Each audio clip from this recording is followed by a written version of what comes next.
स्वागत आप सभी का ब्रेकिंग न्यूज चैनल में एक बार फिर से। तो आइए जानते हैं देश दुनिया की तमाम बड़ी खबरों को। पर उससे पहले आपसे निवेदन है कि आप इस वीडियो को लाइक कर दें, शेयर कर दें ताकि हमारा हौसला बढ़ता रहे। आम आदमी पार्टी सांसद ने पूछा, अगर योगी सरकार को यूपी की चिंता है तो फिर केजरीवाल। जी आपको बता दें कि कोरोना संकट में दिल्ली के बॉर्डर सील करने और अस्पतालों में दिल्ली की जनता के इलाज को लेकर केजरीवाल सरकार और भाजपा के बीच ठन गई है।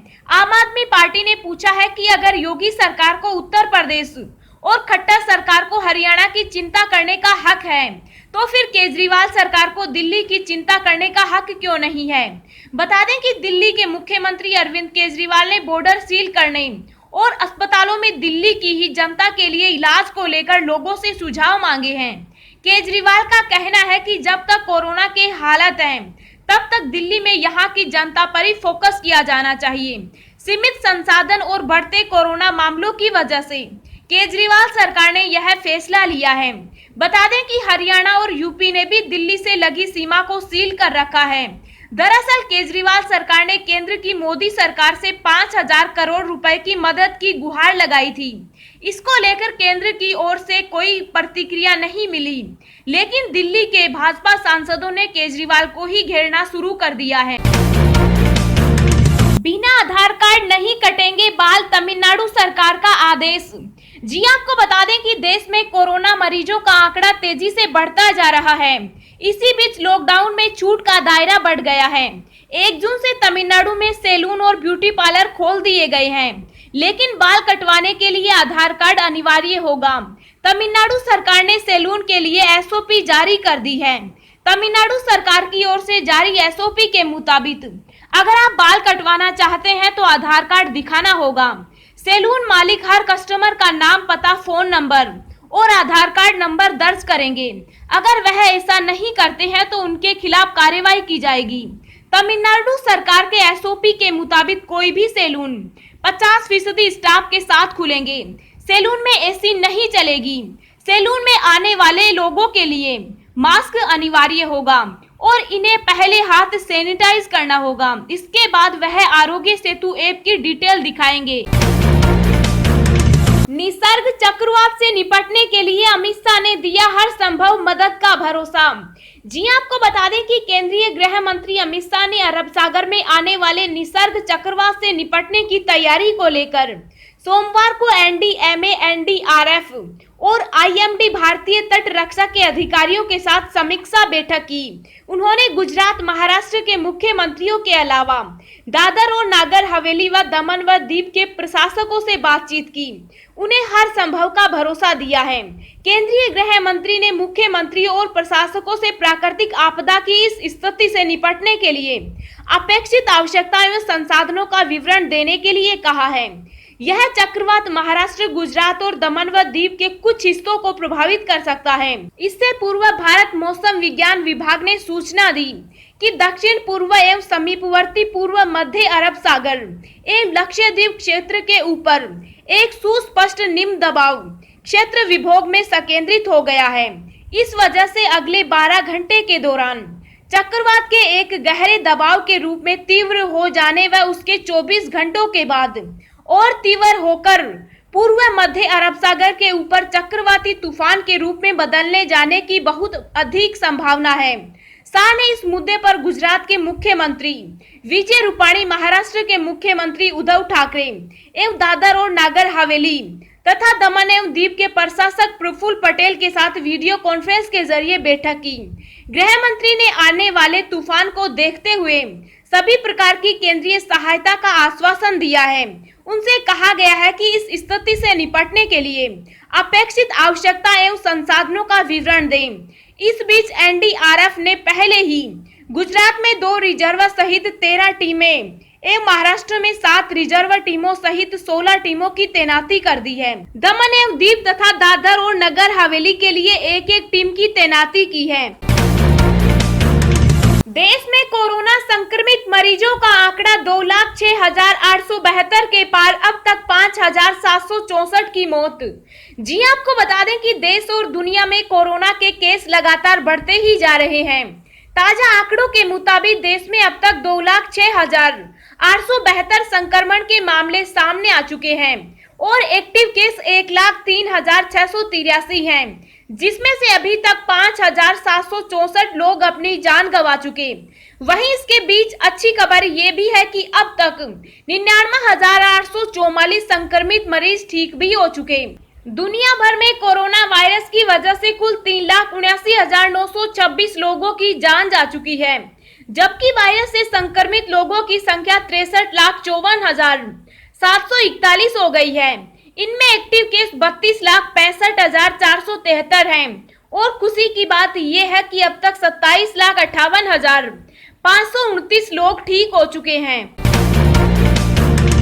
आत्मनिर्भर भारत के लिए पीएम मोदी ने दिया 5 का फॉर्मूला, अर्थव्यवस्था को मजबूत बनाना है लक्ष्य। जी आपको बता दें कि कोरोना वायरस महामारी से जूझ रही भारतीय अर्थव्यवस्था को बूस्ट करने के लिए सरकार की ओर से लगातार कोशिशें जारी है। इस कड़ी को आगे बढ़ाते हुए मंगलवार को पीएम नरेंद्र मोदी ने भारतीय उद्योग परिसंघ के सालाना बैठक को संबोधित किया। इस दौरान पीएम ने कहा कि हमारी सरकार प्राइवेट सेक्टर को देश की विकास यात्रा में साझेदारी मानती है। उन्होंने कहा, भारत को फिर से तेज विकास के पथ पर लाने के लिए आत्मनिर्भर भारत बनाने के लिए 5 चीजें बहुत जरूरी हैं। ये 5 चीजें हैं इरादा, समावेशन, निवेश, बुनियादी ढांचा और नवोन्मेष। उन्होंने कहा कि आत्मनिर्भर भारत अभियान से जुड़े हितधारकों की हर जरूरत का ध्यान रखा जाएगा। उन्होंने कहा, आपसे सभी स्टेक होल्डर्स से मैं लगातार संवाद करता हूं और ये सिलसिला आगे भी जारी रहेगा। ग्रामीण अर्थव्यवस्था में निवेश और किसानों के साथ पार्टनरशिप का रास्ता खुलने का भी पूरा लाभ उठाएं। दोस्तों, इस वीडियो को बनाने में मुझे बहुत ज्यादा मेहनत लगती है, तो इस मेहनत के लिए वीडियो को एक छोटा सा लाइक जरूर करिएगा। क्या भारत ने खोज लिया है कोरोना का इलाज? सैफई पीजीआई में 20 मरीजों पर सफल रहा परीक्षण। जी आपको बता दें कि उत्तर प्रदेश के इटावा स्थित सैफई चिकित्सा विश्वविद्यालय की ओर से तैयार की गई आयुर्वेदिक दवा राजनिर्वाण बूटी कोरोना के मरीजों को राहत दे रही है। डॉक्टर राजकुमार ने बताया कि विश्वविद्यालय में भर्ती 20 मरीजों पर इस बूटी के सकारात्मक परिणाम देखने को मिले हैं। इसके परिणामों पर पायलट स्टडी भी की जा रही है। जल्द ही इसे देश के सामने लाया जाएगा। राजकुमार ने बताया कि यह दवा 12 आयुर्वेदिक मिश्रणों से तैयार हुई है।